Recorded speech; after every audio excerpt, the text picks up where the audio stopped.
Bienvenidos a Estrategia, el podcast de Global Strategy. Soy Javier Jordán y hoy vamos a hablar sobre terrorismo. Y para charlar sobre este tema tenemos con nosotros a Marcial Píriz, que es comisario principal de la Policía Nacional, adscrito actualmente a la Comisaría General de Información. Comisario, bienvenido. Gracias. Buenas tardes, Javier. Muchísimas gracias por aceptar, porque sé que estás muy liado por el puesto que ocupas y además que tienes bastante tarea, así que dedicarnos un rato a charlar de esos temas es muy generoso por tu parte. Así que de entrada, muchísimas gracias. Entonces, el tema que vamos a hablar es terrorismo, la situación mundial, luego esto cómo repercute en España, pero aprovechando que estás destinado en un lugar muy interesante de Policía Nacional, la Comisaría General de Información, que en buena medida al final ahí lo que hacéis es inteligencia. Quería preguntarte, y si te parece empezamos por aquí, por la relación creciente que existe entre seguridad interior y seguridad nacional. O sea, porque viendo la estrategia de seguridad nacional, muchos de los asuntos a los que presta atención dicha estrategia son asuntos clásicos de la seguridad interior. Entonces, quería preguntarte cómo estáis viviendo, cuál es tu impresión al respecto por tu trayectoria profesional de esta transición, ¿no? de una divisoria muy clara en los años de la Guerra Fría entre seguridad interior, seguridad exterior, temas de defensa, como seguridad exterior, y lo vuestro, que es claramente de entrada seguridad interior, pero que ahora mismo ya eso quizás es un tanto obsoleto. ¿Y cómo habéis vivido esta transición desde hace ya unos cuantos años al ámbito de la seguridad nacional? Bueno, bien, Javier, como bien sabes, mejor que yo, lamentablemente en nuestro país, en España, no existe una cultura genérica, una cultura genérica de seguridad, bueno, de defensa menos todavía, y escasamente cultura estratégica. Ahora parece ser que tras la guerra de Ucrania, desde hace 3 años, parece que se ha despertado un poquito esa conciencia, pero todavía queda mucho camino por recorrer. Lo digo porque la falta de cultura de seguridad no es homogénea con nuestros aliados, ¿no? Porque hay países próximos a nosotros que son muy similares en su concepción política, que sí que la tienen muy desarrollada, ¿no? Entonces, bueno, pues esto es una labor, lógicamente, de todos, ¿no? Es una labor desde el ámbito de la sociedad, pero también es una labor desde el ámbito político, ¿no? Lamentablemente, entre las élites políticas o la opinión pública española existe una escasa cultura estratégica. Últimamente, en el ámbito de lo político, se está notando un cambio, yo creo que a mejor, pero por el devenir de las circunstancias en los que nos movemos, ¿no? El mundo está cambiando a una velocidad vertiginosa. Siempre ha sido todo cambiante, pero ahora parece ser que con los contextos en los que nos movemos, los cambios son aceleradísimos, ¿no? En nuestra nosotros como documento más importante, documento institucional estratégico más importante que existe en España relativo a la seguridad es la Estrategia de Seguridad Nacional, ¿no? La última que tenemos está en vigor desde el 1 de diciembre de 2021, o sea, hace 3 años y un poco, casi 3 y medio ya. Y allí solamente se habla de seguridad nacional. En España, el concepto de seguridad interior y seguridad exterior dogmáticamente no existe. Existe, pero no está reflejado en textos normativos, ni tan siquiera en cuestiones doctrinales escasamente, ¿no?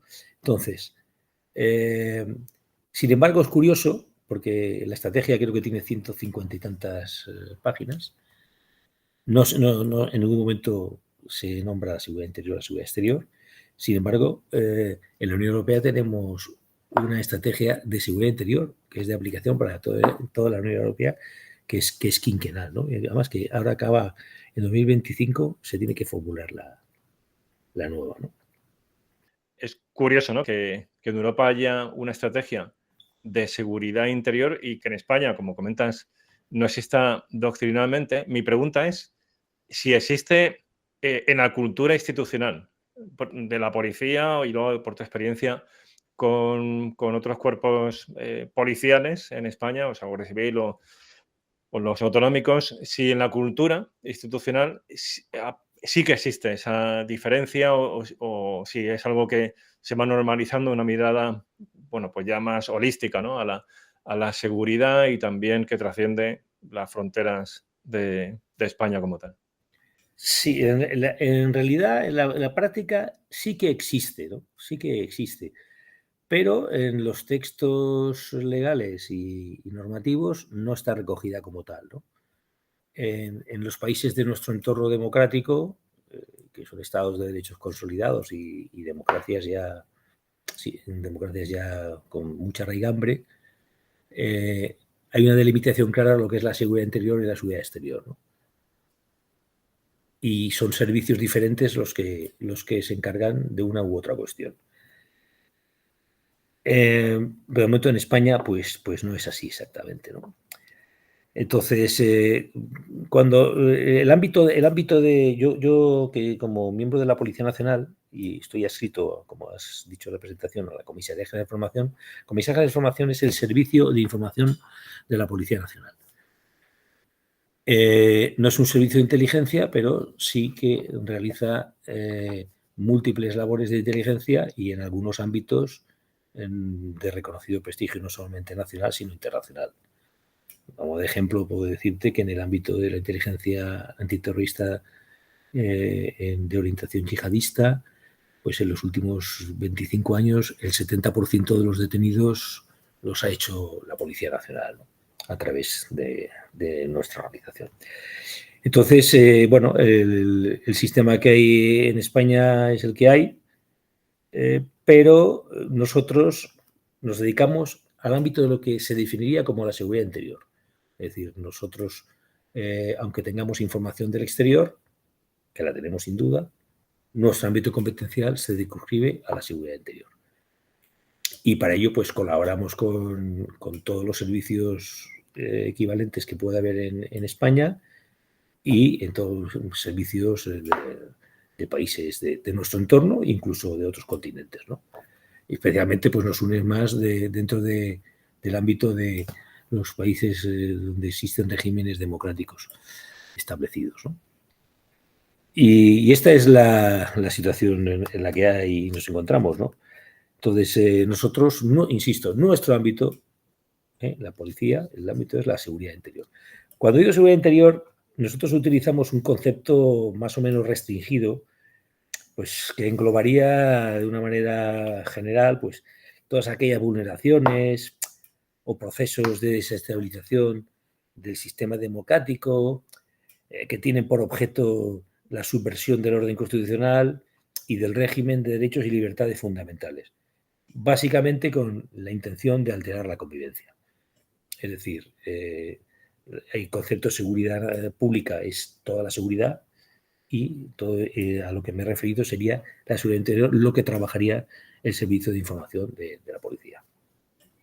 Perfecto. Bueno, pues ya con esta visión de entrada del trabajo que realizáis, ¿no? Y esta curiosidad, ¿no? De ver cómo ha ido encajando tanto institucionalmente como culturalmente, que muchas veces lo que cuesta cambiar en las instituciones es la cultura, más que la arquitectura burocrática. Bueno, pues ese encaje entre la labor que realizáis, que está más volcada al interior, con esa visión más amplia de la seguridad nacional, si te parece, entramos ya en una amenaza específica, que en este caso precisamente tiene manifestaciones en el interior, aunque muchas veces las conexiones son internacionales, y sería el terrorismo. La idea sería hablar del terrorismo en el mundo y cómo afecta a España. Ahora mismo, el que se lleva gran parte de la atención es, lógicamente, el terrorismo yihadista, digo ahora mismo y desde hace ya más de 2 décadas y media. Pero antes de entrar en el yihadismo, que es lo que va a ocupar gran parte de nuestro tiempo, quería preguntarte por cómo están los otros terrorismos, o sea, con otras inspiraciones ideológicas de extrema derecha, de extrema izquierda. Entonces, quería preguntarte por esto, porque tú tienes una larga trayectoria en esta materia, o sea, fuiste también analista en el antiguo CNCA, o sea, antiguo Centro Nacional de Coordinación Antiterrorista, que ahora ha sido asumido por CISCO, y de hecho tenemos un episodio del podcast con el director del CISCO, con el general Navarrete, que ya en su día también nos habló de cuestiones relacionadas con esto, pero bueno, quería preguntarte de entrada, ¿cuál es ahora mismo la radiografía de la situación de terrorismo en el mundo? Sabiendo que es una pregunta ambiciosa, ¿no? Pero para empezar con una visión general y luego llevamos a lo particular y a lo que afecta a España. Bueno, de una manera sencilla, escueta y contundente, porque lo puede parecer para mucha gente en función de tu pregunta y la exposición anterior a la pregunta. En la actualidad, el terrorismo que hay en España y en el mundo es básicamente el terrorismo de orientación yihadista. Nosotros hemos padecido, tenemos lamentablemente nuestro país tiene la experiencia de haber padecido durante más de 4 décadas el terrorismo que denominábamos autóctono, es decir, el patrio, en el suelo patrio, pero ese tipo de terrorismo ya no existe. Es decir, el terrorismo que se denominaba socioterrorismo, que estaba encarnado básicamente en España en la transición, en los primeros 15 años de la transición del periodo democrático, que encarnaba el Grapo, que era un grupo para los que no lo recuerden, era un grupo de extrema izquierda, de orientación marxista-leninista, que cometió muchísimos asesinatos en nuestro país. El Grapo ya no existe, aunque todavía están bastantes miembros del Grapo. Yo creo que cerca de entre 20 y 30 pueden estar todavía en prisión cumpliendo sus penas, porque habían cometido muchos asesinatos y estaban condenados a muchos años. Entonces, ya no existe el terrorismo de extrema izquierda, eso denominado socioterrorismo, pero no solamente es un fenómeno que haya ocurrido en España, el que haya desaparecido. Eso también ha ocurrido en los países de nuestro entorno. En Italia existieron las Brigadas Rojas, que durante 2 décadas asolaron el país transalpino. De hecho, como recordaréis, secuestraron y asesinaron al primer ministro Aldo Moro. En Alemania estaba la fracción del Ejército Rojo, también conocida como la banda Baader-Meinhof, que también durante 2 décadas perpetró muchísimos atentados en Alemania y asaltos a bancos, ¿no? para nutrirse de fondos. En Francia existía acción directa, también de orientación tanto más anarcoide, extrema izquierda, pero con ciertas tendencias anarcoides, o las células comunistas combatientes en Bélgica, ¿no? Esto ya no existe, es decir, este fenómeno ya no existe. ¿Puede reproducirse? Es factible, dada la convulsión en la que nos encontramos inmersos a nivel global y los factores que se están produciendo. Puede ser que en un periodo, esto es un mero análisis de prospección, puede que en un periodo dentro de a lo mejor de una década, pues volvamos a tener terrorismo de esa orientación. Eso por un lado. Y el otro terrorismo, el que más duramente castigó a nuestro país, que fue el terrorismo de la banda criminal ETA, en sus diferentes versiones. ETA militar, ETA político-militar, los comandos autónomos anticapitalistas, Iraultza, tuvo varios subgrupos, digamos, ¿no? Eso también ha desaparecido. Eso es lo que englobamos dentro del etnoterrorismo. Y ETA, junto al Ejército Republicano Irlandés, el IRA, la rama provisional del IRA, que dejó de existir en el año 99 por voluntad propia, pues ya no existen. Y no sé, aunque si bien el IRA en Irlanda del Norte y en el Reino Unido todavía perpetra atentados, no el IRA como tal, como era la organización más poderosa que ha habido desde la Segunda Guerra Mundial en toda Europa, la organización terrorista más poderosa, asesinó a más de 3.500 personas, sí que tiene derivas que han perpetrado varios asesinatos en la última década, 2 décadas, pero no tiene ni mucho menos la peligrosidad que antaño tuvo su matriz, ¿no? Es decir, por tanto, ese tipo, igual, bueno, no voy a olvidar el terrorismo de ultraderecha que tuvimos en España en los años finales de los 70 y durante los 80, especialmente lo hubo también en Alemania y en Italia. En Italia fue donde tuvo mayor repercusión. Tampoco existe ese fenómeno como estaba concebido el terrorismo que se denomina negro, ¿no? Ahora bien, eso no significa que no haya violencia de ese tipo, que actualmente no la conceptuamos como terrorismo porque tiene una intensidad menor a la que hemos conocido. Hay violencia de ultraderecha, hay violencia de ultraizquierda, hay violencia en el ámbito de grupos secesionistas, independentistas en diferentes regiones de la Unión Europea, incluida España, pero de mucha menor entidad a la que yo me he referido anteriormente.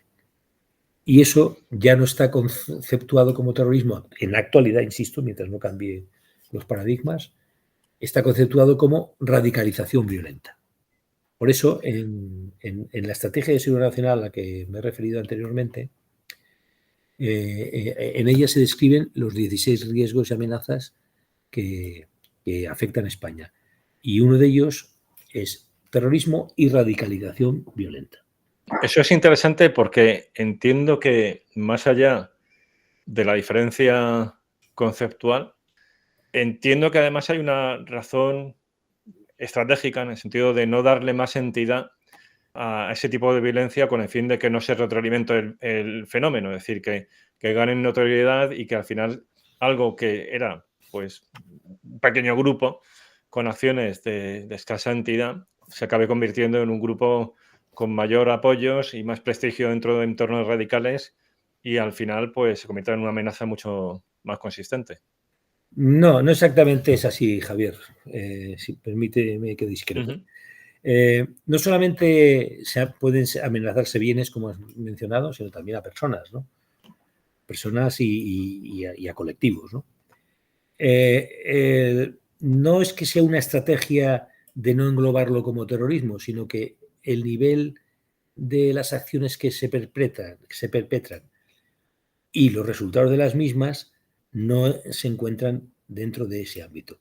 Es decir, en España las cuestiones relacionadas con el terrorismo son competencia de la Audiencia Nacional.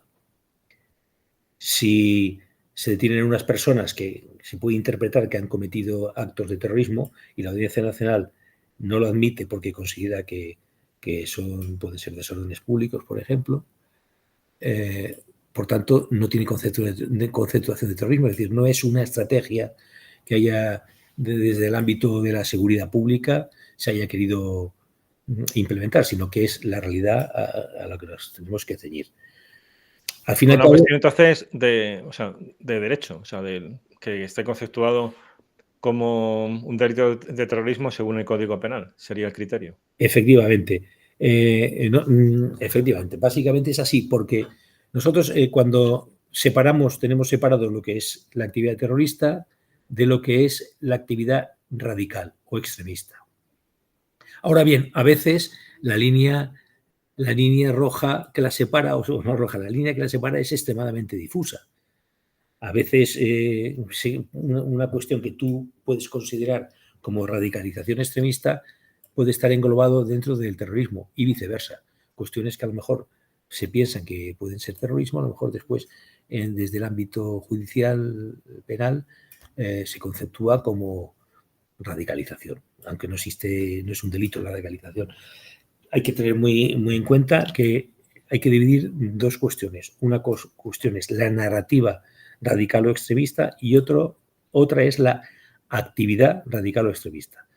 Las fuerzas de seguridad, la policía, solo persigue todo aquello que infringe y traspasa los límites del Código Penal. Es decir, la actividad extremista o radical, que a veces puede ser violenta y otras veces no violenta, por lo menos, pero que sea una actividad ilícita, que transgreda el código. nosotros no perseguimos las narrativas. Algunas en algún determinado caso pueden ser perseguibles porque pueden englobar a lo mejor un delito de odio o alguna otra figura que esté dentro del Código Penal, pero en general las narrativas en España no se persigue a nadie por tener un discurso independentista ni por ser un extremista, dialécticamente hablando, extremista en el ámbito religioso, por ejemplo. No, no se persigue para nada.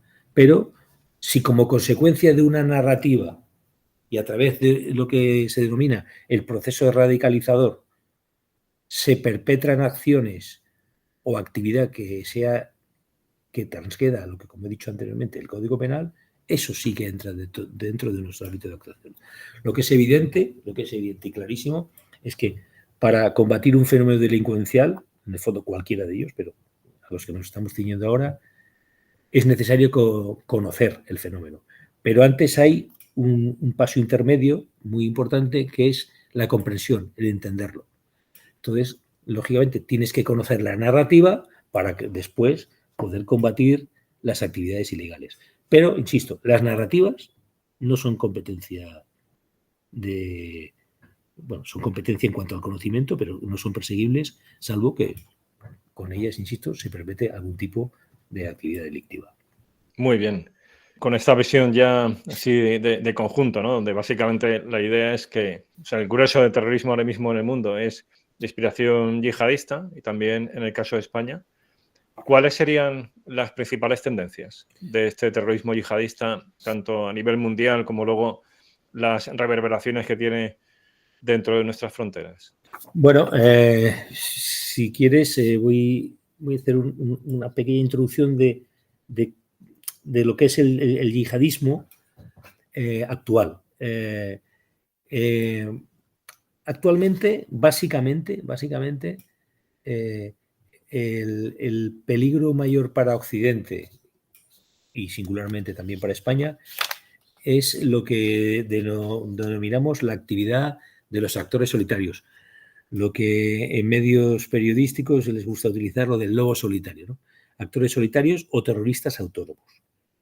Ese es el mayor peligro actualmente, ya insisto, no solamente en Occidente, sino también en España, en cuanto a la actividad yihadista. ¿Por qué digo eso?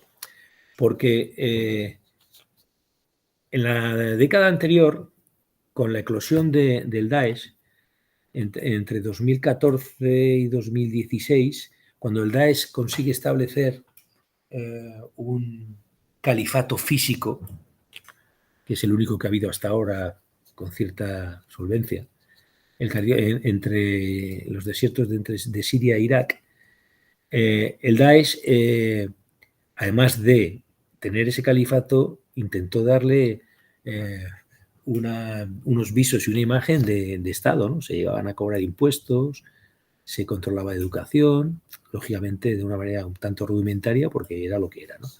Pero el Daesh, al sentirse fuerte y con ese territorio, aparte de los miles de combatientes terroristas extranjeros que acudieron desde todo el mundo para sumarse a sus filas, el Daesh organizó una estructura dentro de su estructura securitaria que se denominaba Amniyat. Tenía una subestructura que era la subestructura de operaciones en el exterior. Quiere decir que Daesh, desde ese califato físico, de control físico del territorio, hasta su desaparición, enviaba células de yihadistas, de terroristas, a Occidente, singularmente a Europa. Las enviaba con dinero, con documentación falsa, les facilitaba el transporte, llevaban consignas determinadas, tenían infraestructura que les acogía, les transportaba y les facilitaba la comisión de los atentados.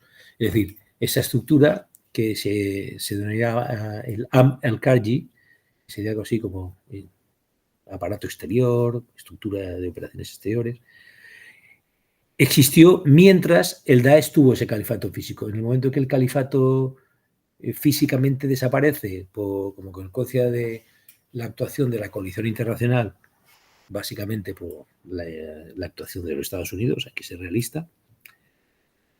El Daesh pierde el califato físico, no desaparece. Hay atentados de Daesh todavía en Siria e Irak prácticamente a diario, prácticamente. Pero el Daesh pasa de tener esa estructura de cuasi Estado a convertirse en una organización terrorista clandestina. Es decir, hay que estar escondido, hay que utilizar tácticas de terrorismo en la clandestinidad. Y eso desaparece. ¿Qué pasa? En la actualidad, por tanto, Daesh a día de hoy, y ahora voy a explicar un poco, no tiene esa capacidad que tenía en 2014, 2015, 2016.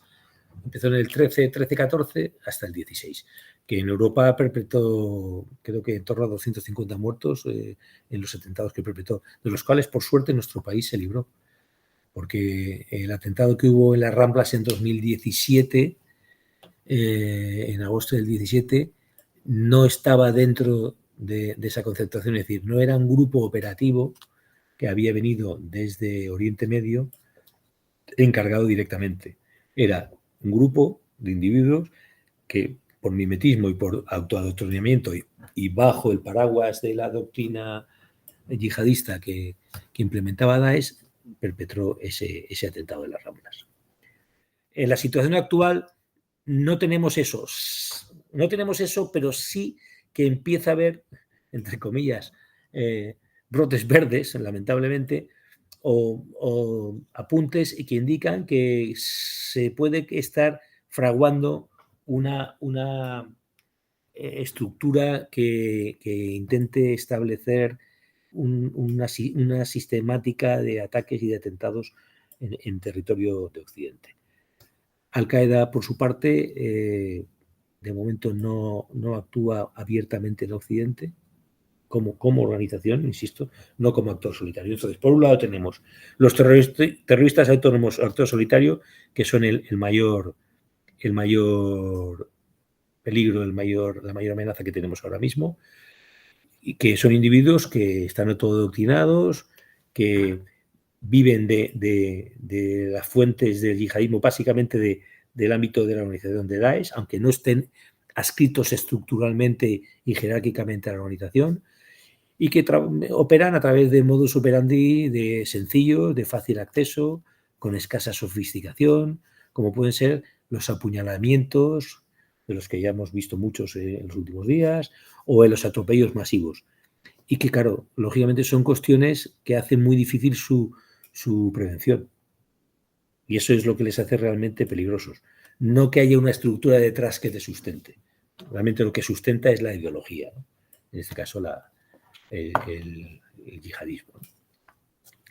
En todo lo que estás comentando se confirma realmente una tendencia que está ahí desde la época del 11S, ¿no? Ya era apreciable, que era que la amenaza terrorista en Europa está directamente relacionada con la existencia de una organización fuerte que generalmente generalmente no, siempre, tiene un refugio seguro fuera de Europa, en su momento en Afganistán, luego con el Daesh entre Siria e Irak, capaz de, por una vez, entrenar a gente, bueno, antes evidentemente reclutarla, entrenarla y luego, fundamental, coordinarla, en mayor o menor medida financiarla, aunque la financiación, dependiendo del atentado, tiene más o menos importancia, generalmente poca, porque son atentados no especialmente complejos o caros, y que la amenaza disminuye cuando estas organizaciones se debilitan por esta reacción antiterrorista y entonces pasamos a una fase más de eso, de atentados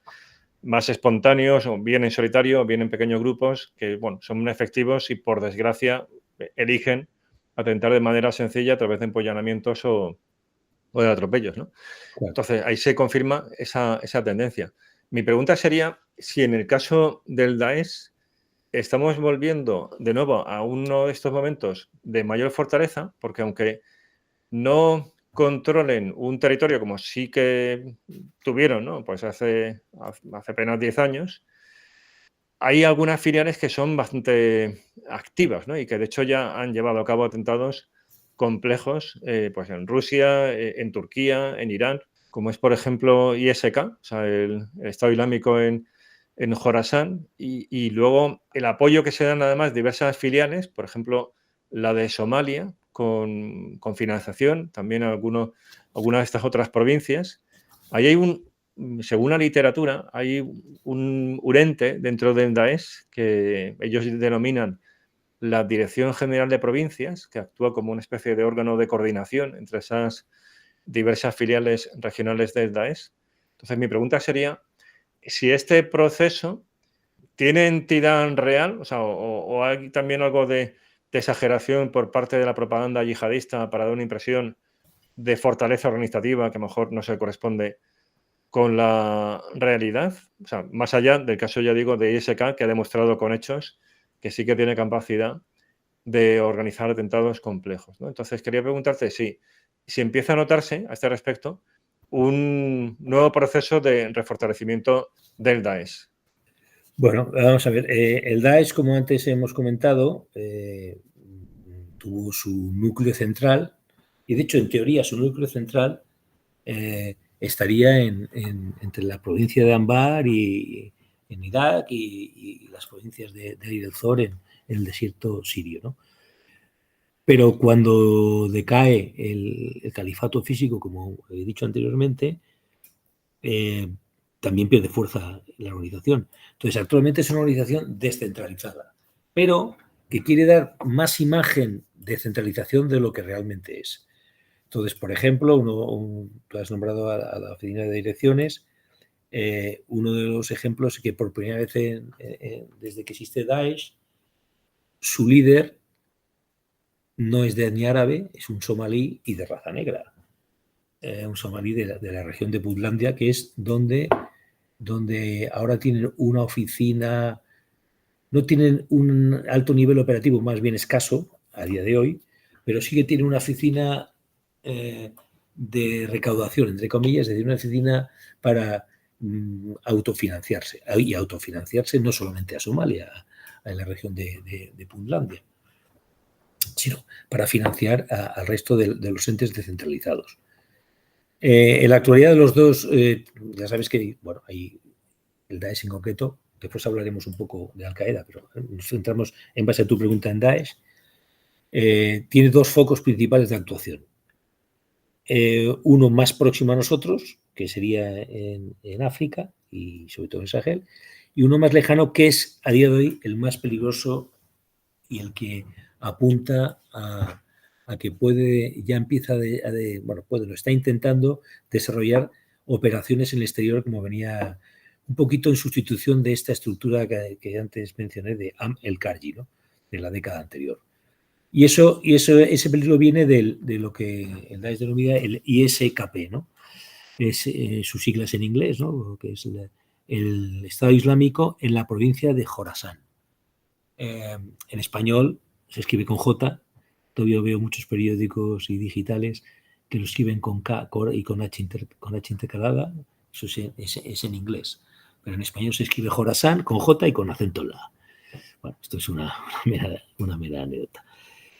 Este es el Daesh ISKP, esta filial opera, tiene su origen en Afganistán, pero también opera en Afganistán y también en el oeste de Pakistán. Hay que recordar que el actual gobierno talibán tiene muy malas relaciones con el gobierno pakistaní, aunque los dos sean de orientación islamista. Entonces el Daesh, esa pequeña estructura que no era muy importante, ha ido creciendo. ¿Y por qué ha ido creciendo? No solamente ha ido creciendo en Afganistán, sino que se ha ido expandiendo y por eso puede ser, ya es una amenaza, no del calibre de lo que he comentado anteriormente, pero ya es una amenaza para Occidente y en concreto para la Unión Europea y para España. ¿Por qué? Porque se han empezado, en principio eran individuos de etnia, eran pastunes, básicamente, en un principio, pero ahora han empezado a reclutar gente, bueno, ahora llevan ya unos años haciéndolo, individuos que son de centroasiáticos, ¿no? Hay tayikos, kirguises, turmenos, uzbecos, especialmente los tayikos. Y es curioso porque Tayikistán es un país grande, pero tiene una población muy reducida, pero hay un alto nivel de radicalización islamista, ¿no? En ese país. Entonces, eso es lo que conformaba la antigua provincia histórica de Transoxiana, y estos individuos están siendo reclutados por el Daesh. Por ejemplo, el atentado más importante que ha habido a lo largo del 2024, que fue contra Crocus en Moscú, fueron individuos de origen tayiko. Es decir, Tayikistán es una de las 15 ex repúblicas soviéticas que conformaban la antigua Unión Soviética, ¿no? Eso por un lado, están reclutando centroasiáticos y están reclutando también individuos del Cáucaso Norte, caucásicos. Y básicamente son chechenos, ingusetios y dagestanos. Es interesante remarcar, sobre todo para mucha gente que a lo mejor no sabe, que estos tres territorios son tres repúblicas autónomas, pero que se encuentran dentro de la Federación Rusa. Por tanto, son individuos con pasaporte ruso. Pero gente que esas zonas tienen un alto nivel de radicación islamista, y ahí está pescando bien el Daesh. Pues son zonas donde el gobierno de la Federación Rusa, especialmente en Chechenia, después de las dos guerras que hubo en las últimas 3 décadas, en las últimas 3 décadas, la represión fue muy elevada. Y bueno, pues cuando una población sufre un nivel de represión elevado, pues suelen surgir individuos que quieran contestar mediante el terrorismo, ¿no? Y esos son donde el ISCAP se está moviendo y le está haciendo el ISKP, perdón, no confundir con el ISCAP, que eso está en África. Eso es por un lado. Sí, perdona, antes de pasar a otros, porque esto es muy interesante, ¿hay constancia de que esos miembros radicalizados del Daesh, ¿no? de esas etnias de antiguas repúblicas soviéticas, hayan pasado a Europa occidental? O sea, que haya presencia de ellos pues en comunidades nacionales, ¿no? de estos grupos en otros países de la Unión Europea, y que, o sea, que ha habido detenciones de tayikos, uzbecos y demás vinculados al Daesh en Europa en los últimos meses o años. Sí, en los últimos año y medio, 2 años, en Europa, en diferentes países, en Alemania, en Francia, hablo de memoria ahora, en Dinamarca, en Italia o incluso en España, en caso de un solo individuo, se han detenido individuos de estas dos regiones, del Cáucaso Norte o de Centroasia, que estaban en la órbita del ISKP, sí. Lo que pasa es que se les ha detenido antes de que perpetraran atentados, pero bueno, estaban en la órbita de Daesh y de su filial afgano-pakistaní, sí, sin lugar a duda. Y eso es la tendencia que se observa, ¿no? Que se espera que en el futuro tengan interés en perpetrar acciones fuera de Afganistán, y lógicamente Estados Unidos y Europa somos los específicamente señalados, ¿no? Sin lugar a dudas. Pues además se tiene ahora una productora, sabes que todas las filiales de Daesh y de Al-Qaeda, a pesar de esa descentralización, para ellos el mundo ciber y las redes sociales son esenciales para la transmisión de su mensaje. Tienen una productora que se llama Al-Azaim Media Foundation, que ha mejorado notablemente su propaganda, ¿eh? Y es un pilar mediático que le permite realzar su notoriedad, y lo que supone que puede aumentar sus capacidades de reclutamiento. Insisto, básicamente en Asia Central, a día de hoy en Asia Central y en el Cáucaso Norte. Sí, perdón, que por lo que comentas, o sea, tendrían posibilidades de crear cierta infraestructura en Europa, ¿no? O sea, que no es algo localizado y lejano, ¿no? Que nos puede parecer así de entrada algo, bueno, que eso es Asia Central, nos pilla muy lejos, sino que realmente es algo que se puede manifestar aquí dentro de la Unión Europea. Sí, como he dicho, digo que en el último año y medio, 2 años, Se han detenido en varios países europeos por lo menos 2 docenas de individuos, en torno a 2 docenas de individuos relacionados con esta franquicia del Daesh. Sí, sí, sí. Además, hay un reto que entiendo que es el propio idioma, ¿no? Porque no será fácil conseguir traductores de tayiko y no sé hasta qué punto la inteligencia artificial tiene capacidad de traducir idiomas tan minoritarios. O sea, para seguir comunicaciones y demás. Sí, lógicamente, bueno, son dificultades de índole logística que son evidentes. Como he dicho antes, son repúblicas, casi todas ellas con muy pocos habitantes, y que hablan idiomas que no son fáciles de entender. Ellos no hablan árabe, sino hablan... Los asiáticos tienen como idioma común, casi todos, prácticamente todos, tienen como idioma común el ruso. Porque es cierto que si bien todos tienen su idioma nativo de su país, todos, a pesar de la disolución de la URSS, en el sistema educativo se sigue estudiando ruso. Sí. Y esa es la anexión. De hecho, muchos tienen pasaportes de Rusia o de Ucrania, pasaportes legales, por esos convenios, tras la disolución de la extinción de la Unión República Socialista Soviética, se creó, como recordarás, una comunidad que se llama CEI, la Comunidad de Estados Independientes, que englobaba a estas 15 ex repúblicas soviéticas, y se establecieron, bueno, unas dinámicas de cooperativas en diferentes ámbitos, y una de ellas en la cuestión de las nacionalidades. Pero, claro, evidentemente no hay la comunidad tayika o uzbeka en España, o incluso la chechena es muy reducida. Chechenia es una república muy pequeña, de muy pocos habitantes. Y el mayor núcleo de ciudadanos chechenos, que son especialmente belicosos, bueno, todos los caucásicos son belicosos, ¿no? Es tradicionalmente, como lo pueden ser los balcánicos. Y la comunidad mayor en Europa, en España es muy, muy reducida, en Europa se encuentra en Francia, en la región de París y en el este del país. Pero aún así estamos hablando de un número reducido de personas y claro, todas las cuestiones logísticas, como tú has comentado en la cuestión idiomática, pues bueno, siempre son más complejas. Fantástico. Si quieres pasamos a otra filial del Daesh, una que creo que nos interesa mucho, ¿no? Como España, es la actividad en África más occidental y también en el Sahel. Y hay que preguntarte por lo siguiente, ¿no? Porque el Sahel es un tema que aparece siempre, ¿no? Como una cuestión de la agenda de seguridad nacional española. Hablábamos precisamente de esa visión holística. Y entonces veo claro, ¿no? Por qué, por ejemplo, con la cuestión de tráficos ilícitos, pues es cocaína que llega de América y puede entrar por ahí, la cuestión de las redes de inmigración irregular y tal.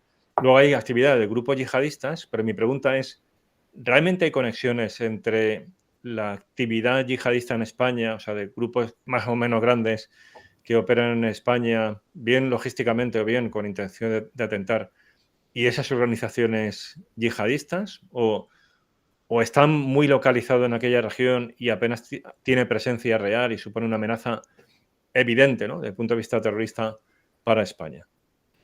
Bueno, hasta al día de hoy no es enorme el trasvase de yihadistas provenientes de África que estén radicados en África. Hace muy poco tiempo se detuvo una célula entre España, la Comisión de Información aquí en España, y la DGST marroquí. Entonces, bueno, la información se tenía, había individuos marroquíes, vivían en su país, que, bueno, ya estaban en la órbita del Daesh proveniente del Sahel. Y ahora digo proveniente del Sahel porque dentro de África hay varias franquicias, ¿no? Hemos hablado de Oriente Medio, hemos hablado de Afganistán y Pakistán, y ahora nos toca hablar de África. Pero a día de hoy no hay un flujo, el flujo es pequeño. Hace 3 años por ahí, aproximadamente 3-4 años, se detuvo a una célula que entró por patera desde Argelia, que tenía preparada una serie de atentados para perpetrar en Francia, pero todavía no es un número elevado.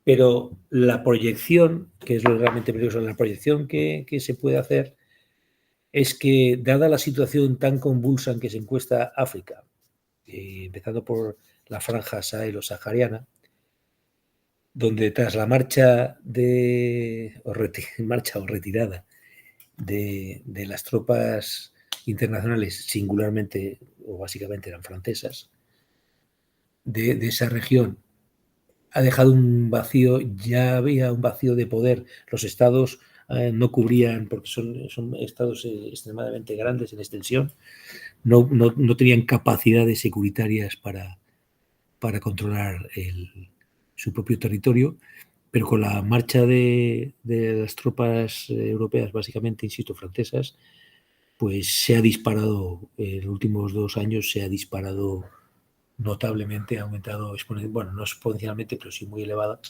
otra vez el crecimiento de las organizaciones yihadistas, tanto las de la órbita de Daesh como de las de la órbita de Al-Qaeda.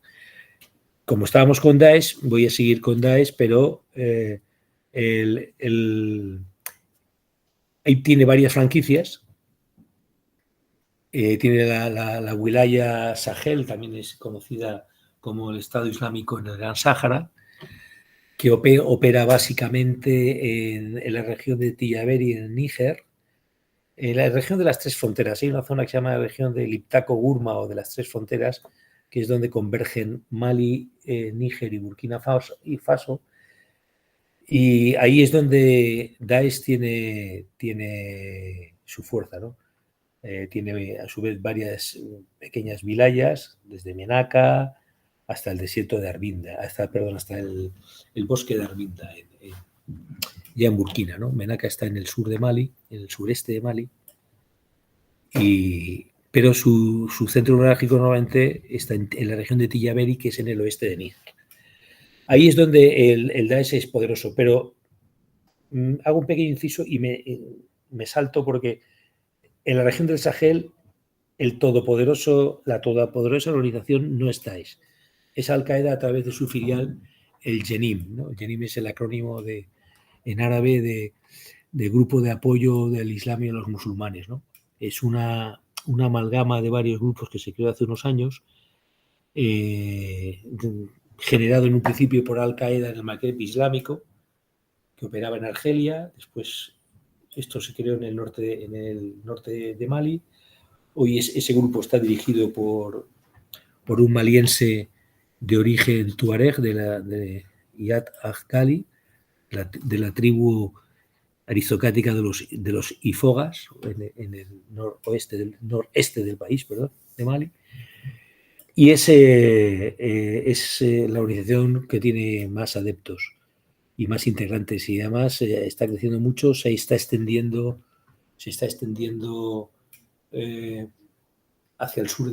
Primero empezó a extenderse para controlar más territorio por debajo de Bamako, de la capital de Mali, hacia el sur, y ya está extendiéndose lo que es hacia el Golfo de Guinea, ¿no? Hacia los países del Golfo de Guinea. Ya actúan en el norte de Ghana, en el norte de Togo, en el norte de Benín, y poquito a poco va avanzando. Tiene a su vez como subfranquicias, tiene una muy poderosa que se llama el Frente de Liberación de Macina, que está liderada por un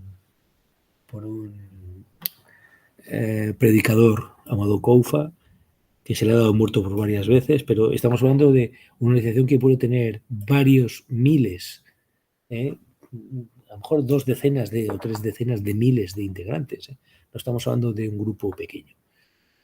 Después también opera otra de sus subfranquicias de esto, insisto, de Jenim, que es Ansarul Islam, que esa opera en Burkina Faso. Entonces estos países, tras la marcha de los franceses, como han sufrido todos golpes de Estado, existen juntas militares, el hueco de seguridad se ha hecho enorme, a pesar de que lo está intentando cubrir Rusia a través de sus proxies, esa milicia paramilitar conocida, todo el mundo conoce como Wagner, que le está mutando en otro nombre, Afrika Korps. Fíjate qué nombre más curioso, ¿no? Afrika Korps, como el ejército del norte de África de Alemania durante la Segunda Guerra Mundial, ¿no? Es curioso. Vuelvo a Vuelvo a Daesh. Junto a Daesh de la Wilaya Sahel, también tiene una... se está intentando extender en el noroeste de Nigeria. Nigeria tradicionalmente, sus provincias del este, que lindan con Níger y con Níger y con Chad, está los estados, no me acuerdo, Borno, el estado de Borno, que es el más grande. Ahí opera Boko Haram, ¿no? Que es muy conocida por los secuestros masivos y asesinatos masivos. Pero Daesh se está intentando extender hacia el noroeste de Nigeria a través de un grupo nuevo, se llama la Kurawa, que todavía no tiene tanta incidencia como Boko Haram, pero que se presume que va a ir en aumento. Otro de los grandes problemas, el Daesh, con la ayuda de grupos autóctonos también, está ocasionando en los últimos 2 años, el año pasado, sobre todo el primer semestre, ocasionó numerosas matanzas contra la población civil, básicamente cristianos, ¿no? Con el objetivo, lógicamente, de aterrorizar y que la gente pues huya de la región y ellos enseñarse.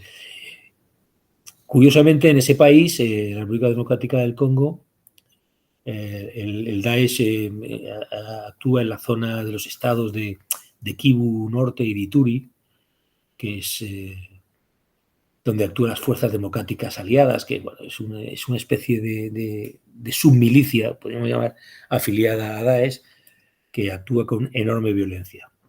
Eso es la República Democrática del Congo, a pesar de que hay otro tipo de violencia no relacionada con el yihadismo y con el salafismo combatiente, que es la propia del país, ¿no? Y después está Mozambique. En Mozambique también Daesh, en la parte norte de Mozambique, en la región que se denomina de Cabo Delgado, destacó hace 4 o 5 años, empezó a actuar con mucha violencia. Ahora parece que está bastante controlado porque hay una especie de fuerza de interposición, hay tropas ruandesas y fuerzas de interposición de la comunidad esa que se denomina Comunidad para el Desarrollo del Sur de África, pero parece ser que las negociaciones con el gobierno de Mozambique no han ido bien y va a desaparecer esa especie de fuerza de interposición, por lo que se presume que otra vez el Daesh aumentará su presencia y sus acciones en Cabo Delgado. Bueno, fueron de tal calibre que es una zona muy rica en petróleo y especialmente en gas, que la multinacional francesa Total se marchó de allí hace unos años como consecuencia de la presión a la que se estaba sometiendo, ¿no? Y eso es en cuanto a Daesh en África. Y después está Somalia, como he apuntado antes. En Somalia no tiene, en el norte de Somalia está la región, están apuntalados en la región de Puntlandia, pero no tiene una escasa actividad operativa, pero sí que es un centro de financiación para el resto de la organización. Y eso va a tener consecuencias en un futuro porque si consigue distribuir fondos a las diferentes filiales, pues hará que todas, con ese sistema descentralizador, a pesar de que se quiere dar una apariencia de que hay unificación, ese sistema descentralizador le está dando buenos réditos, ¿no? Y es llamativo en todo lo que has comentado el desplazamiento del Daesh hacia África. O sea, que asociemos el Daesh por su origen a una organización de Oriente Medio, que además era la aspiración de Al-Qaeda en su momento, ¿no? Me acuerdo aquel libro de Ayman Zawahiri, el de Caballeros bajo el estandarte del profeta, sí, que aspiraba a aquello, decía, tenemos que crear un califato en Oriente Medio y demás, pero que a día de hoy es básicamente una organización africana. sí. Proporcionalmente se ha desplazado para allá. No, está claro que ante su debilidad en Oriente Medio, aunque se esté reforzando, insisto, en Afganistán, y en Y además, Pakistán. no hay que perder de vista qué pasa en Siria a día Bueno, de hoy, bueno, con eso cómo están las ahora si cosas. quieres lo Sí, comentamos sobre sí, sí. Y los sobre campos de prisioneros que hay allí bajo control de los kurdos y cómo claro, puede evolucionar eso, sí. Sí, efectivamente. sí, sí, ahora Pero bueno, al hilo de lo que tú comentas de que Daesh apunta hacia África, está claro que las wilayas, las provincias africanas de Daesh son las más activas en cuanto a operaciones y víctimas de todas las que tiene el mundo, superando al ISKP de Afganistán y superando a Daesh en Levante, ¿no? En Oriente Medio. En África, como he dicho, en África Occidental, Nigeria, en el Sahel y en África Central. O sea que, eh, especialmente en la República Democrática del Congo, que es donde más, como he comentado hace un momento, más crímenes se han perpetrado, sobre todo contra comunidades cristianas, ¿no? Entonces, todas las semanas cometen atentados con muchos muertos. Lo que pasa es que, lamentablemente, y es una realidad, la resonancia que tiene lo que pasa en África, la resonancia que tiene en Occidente es escasa, cuando a veces inexistente, ¿no? Entonces, las comunidades cristianas siguen siendo un objetivo importante, sobre todo en el centro del continente, y porque ayuda mucho a nutrir y a reforzar la narrativa que utiliza Daesh de lucha contra otras religiones, ¿no? sí, ese es un punto, en efecto, que merece llamar la atención al respecto. Es decir, que puede parecernos que como aquí apenas hay actividad del Daesh como organización, tenemos estos atentados que ha habido los últimos meses, especialmente en Alemania, o sea, más individuales, ¿no? Y menos sofisticados, pero en efecto la enorme mortandad y la fortaleza organizativa del Daesh en África y esa cantidad de muertos y esos ataques a las comunidades cristianas es algo que aquí apenas llega, pero es la parte del león de la actividad de este grupo.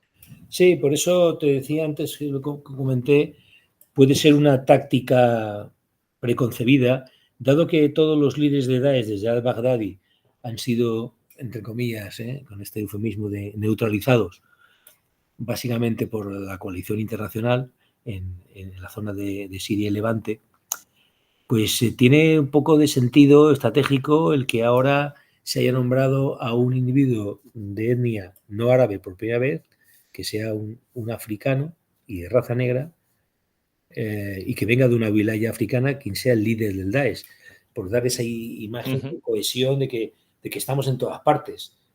La realidad claro. seguramente es que la descentralización sigue siendo muy importante y no hay una centralización tan clara o tan jerarquizada como nos quieren transmitir, ¿no? Por lo menos a día de hoy. En un futuro ya veremos, ¿no? Además, otra cosa que contribuye en el caso de Europa, o sea, de que eso tenga menos visibilidad en Europa, es que ahora mismo el gran asunto es la guerra de Ucrania y las cuestiones de terrorismo han bajado puestos en la agenda de seguridad europea. O Sí, sea, que el sí, contexto también le favorece en el sentido de que hay, así como hubo una reacción internacional al Daesh en Oriente Medio, y España además participó y sigue participando, de hecho, en esa coalición.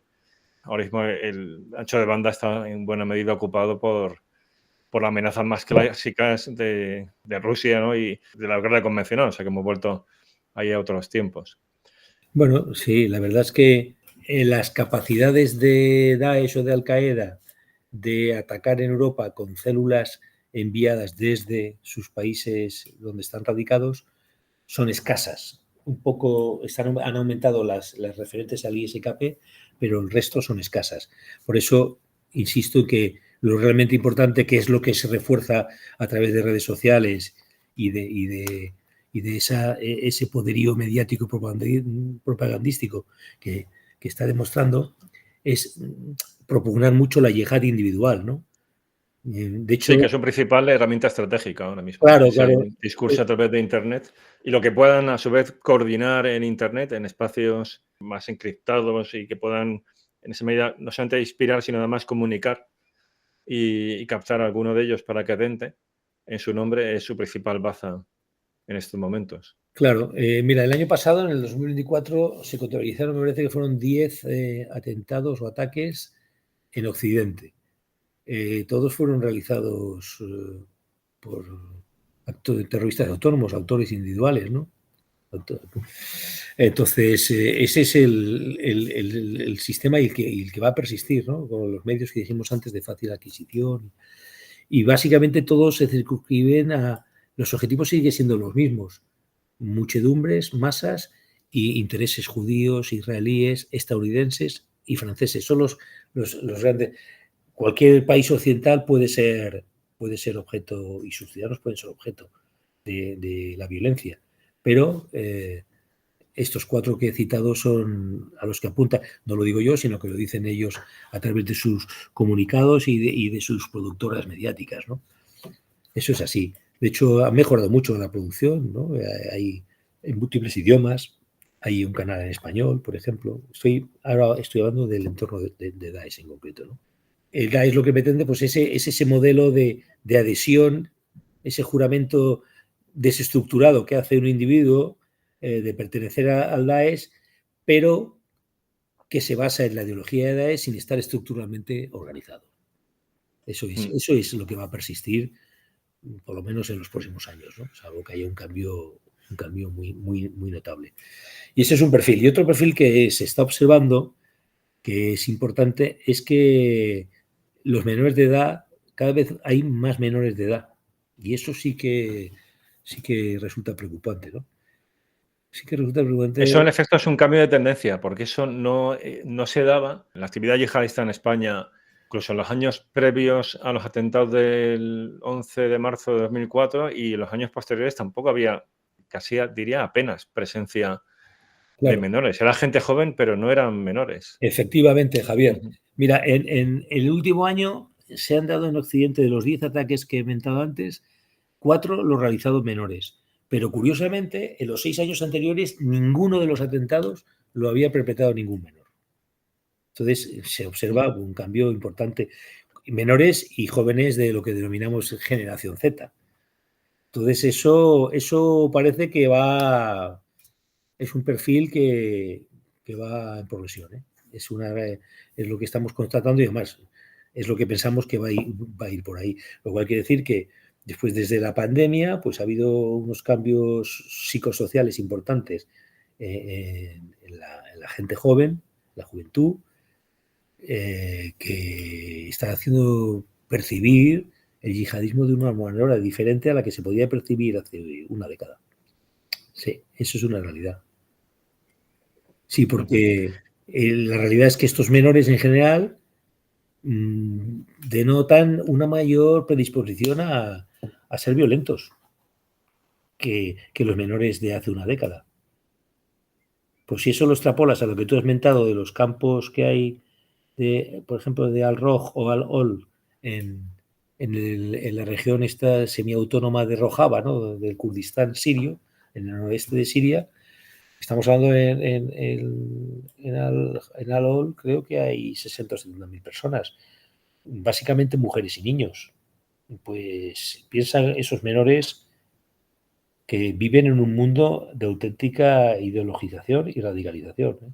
Es tremendo, ¿eh? La presión. Es que ese es un tema que aparece de vez en cuando en los medios y por eso que hemos comentado, de que el terrorismo ha ido perdiendo puestos en la agenda de seguridad.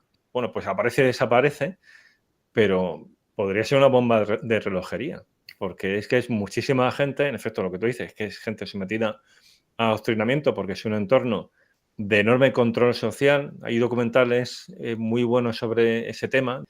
Recuerdo uno, por ejemplo, de la televisión pública alemana, o sea, que van allí, van al campo de internado y hablan de asesinatos que se dan dentro del propio campo por ese control social de quien se sale de las normas. Algún caso que ha habido también de revueltas dentro del campo y los guardas que habían acompañado a esos periodistas a las pocas semanas los matan dentro del campo. Y claro, si ponemos eso además en relación con la estrategia del Daesh previa a la creación de ese califato, es decir, ese control territorial, cuando era todavía el Estado Islámico circunscrito a Irak, y que uno de los pilares de su estrategia consistió en ataques a prisiones para liberar a la gente que había sido detenida en la época de la insurgencia, cuando estaban allí los americanos, y que además en esas prisiones es cuando se establecen los vínculos entre la insurgencia no yihadista, que además había muchísimos militares del antiguo ejército de Saddam Hussein y yihadistas del antiguo Al-Qaeda en Irak, y que precisamente esas fugas son un factor que explica ese fortalecimiento del Daesh y luego su control territorial, pues es que es una receta que de nuevo pueden volver a aplicar. O sea, en caso de que haya una ventana de oportunidad porque Siria se estabilice o porque los kurdos se vean sin capacidad de ejercer control, pues no sé, porque se retiran los americanos o porque la situación en Siria se pone complicada también para ellos, eso podría dar lugar a una nueva iteración del Daesh en Oriente Medio. Pues sí, ya enlazamos con la cuestión que antes anunciaste sobre los cambios en Siria. Efectivamente, si bien el Daesh está, por ejemplo, a la baja en Irak, claramente, en Irak, se mueve en las provincias, sobre todo en la provincia suní de Anbar, ¿no? del oeste iraquí, está claramente a la baja después de haber tenido un gran desarrollo y un enorme poderío. Sin embargo, Daesh en Siria, que es la provincia, básicamente la provincia de Deir el-Zor, próxima, bueno, colindante al Kurdistán sirio, a la Rojava, sí que es verdad que puede producirse un fenómeno, con los cambios políticos de Siria, puede producirse un fenómeno, cuando menos importante, que habrá que seguir con detenimiento en los próximos meses, ¿no? Porque, como sabrás, la coalición internacional, Israel, estaba un poco centrada en la contención de lo que se denominaba el eje de resistencia, del que no hemos hablado y que quedaría para otro podcast, ¿no? Liderado por Irán y que estaba compuesto por grupos de confesión chií, ¿no? Sin embargo, también estaba Hamas y la Yihad Islámica palestina, que son de confesión sunita, ¿no? Pero esa concentración de fuerza en combatir a esos componentes del eje de resistencia, pues puede ser que Daesh ahora tenga un cierto resurgimiento, porque se han dedicado muchos los recursos que dedicaba el extinto régimen de Al-Assad, que dedicaba a combatir al Daesh, pues ahora nadie combate al Daesh. Y como tú has dicho antes, están los campos de retención, que son básicamente de familiares de los mismos de Daesh, que están muy cerca de donde ellos operan, ¿no? En esa zona del desierto sirio. Y eso sí que es un objeto de preocupación. Y si eso se añade a la situación, y ya lo hilo, si te parece bien, si te parece bien, lo hilo ya con la situación de Siria.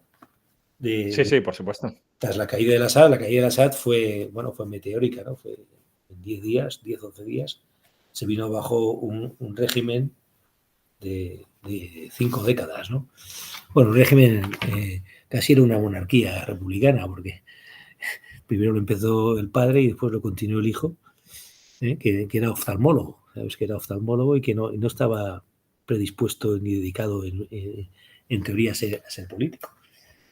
Pero HTS, que es quien lideró la ofensiva, sabes que la ofensiva se hizo por 4 puntos. Las milicias HTS, que es en la provincia de Idlib y Hama, y también un poco en Alepo, pero de Idlib y Hama. En Idlib es donde se había hecho fuerte, el ejército sirio no era capaz, ni con la ayuda rusa, de derrotarlos. HTS se hizo fuerte con la ayuda, lógicamente, también de Turquía. Una milicia pro-turca absolutamente, que el Ejército Nacional Sirio. Esos fueron los que fueron descendiendo desde el norte hasta Damasco. Posteriormente, en el oeste, donde está el Kurdistán, en la región autónoma de Rojava, las fuerzas democráticas de Siria, compuestas por árabes, pero básicamente por kurdos sin una confesión, aunque sean sunitas con rasgos más laicos que religiosos, Y después el Ejército Libre de Siria, que venía desde el sur, desde la frontera con Jordania, y todos confluyeron en Damasco. Pero el poder lo detenta HTS, bueno, a través de Al-Yulani. Entonces, bueno, pues ya hemos visto los movimientos políticos a nivel global con respecto a la actitud a tener con Al-Yulani, un individuo que procede de los altos del Golán sirio. Pues ya hemos visto lo que ha pasado la semana pasada, la semana anterior en Siria, las matanzas, ¿no?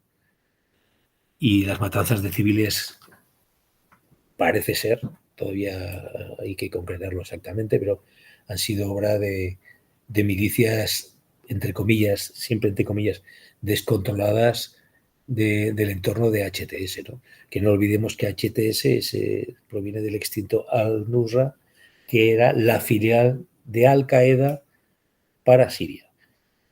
Y bueno, pues ahora hay una operación de blanqueamiento de HTS y veremos a ver cómo acaba, porque los hechos de los últimos días en Siria pues pueden suponer un mazazo para esos intentos de blanqueamiento de la situación de Siria. Y eso es una visión más o menos rápida y un poco global de cómo está la situación del terrorismo en la actualidad, por mi parte. Fenomenal y muy completa y muy útil, porque en el tiempo que llevamos, que es algo más de una hora, nos da una visión muy completa de eso, las grandes tendencias, los lugares a los que prestar atención, el protagonismo que está tomando el yihadismo en África, y claro, eso desde la perspectiva de España es relevante, así que misión cumplida.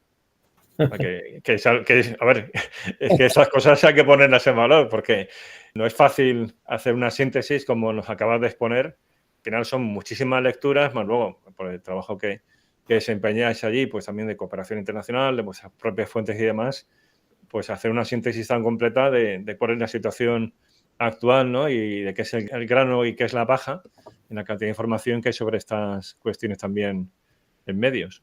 Creo que en nombre de los oyentes también, pues eso, que muchas gracias, ¿no? Porque eso, es que ahorra muchísimo trabajo la exposición que nos acabas de hacer. O sea, si ha estado desconectada estas cuestiones, por lo que antes comentábamos, la guerra de Ucrania, y con razón, ¿no?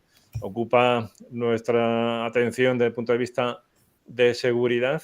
El tema de terrorismo no hay que bajar la guardia y ahora mismo nos acabas de poner en situación de cuál es el panorama al respecto. Pues muchas gracias a ti, Javier, y por dar la oportunidad de exponer lo que la Comisión General de Información de la Policía Nacional ve, observa e intenta no predecir el futuro, pero sí hacer una mínima prospección para no tener que ser reactivos, porque siempre que las fuerzas de seguridad somos reactivos significa que vamos a remolque de los acontecimientos. Genial. Y muchas gracias por vuestro trabajo allí en Policía Nacional. Un abrazo, Marcial. Gracias.